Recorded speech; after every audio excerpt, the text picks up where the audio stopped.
আমার টাকাটা না নিয়ে চলে যাচ্ছ যে? লাগবে না।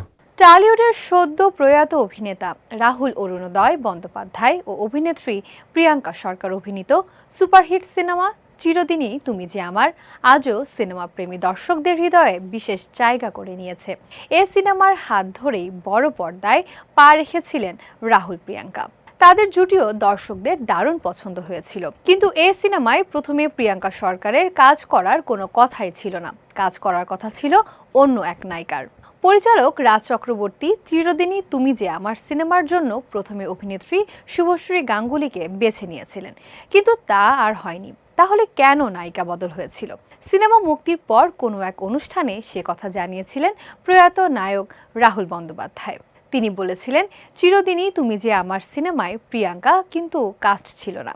তখন আমার নায়িকা হিসেবে মোটামুটিভাবে শুভশ্রী গাঙ্গুলিকে এক প্রকার মনোনীত করা হয়েছিল। কিন্তু আমি অডিশনে সিলেক্ট হওয়ার পর রাজের মনে হয়েছিল শুভশ্রী যেহেতু একটু লম্বা আর আমি যেহেতু ছোটখাটো চেহারার মানুষ, সেখানে ওকে স্টুডেন্ট আর আমাকে মেকানিক কতটা মানাবে। রাহুল আরও বলেন, সেই সময় রাজি আমাকে বলেছিল, তোর চোখে আর কি কেউ আছে? সেই সময় আমি আর প্রিয়াঙ্কা একসঙ্গে ধারাবাহিকে কাজ করতাম। তখন আমি প্রিয়াঙ্কাকে বলেছিলাম, যা গিয়ে একবার অডিশন দে। প্রিয়াঙ্কা যায়, অডিশন দেয় এবং ওকে সবার খুবই পছন্দ হয়।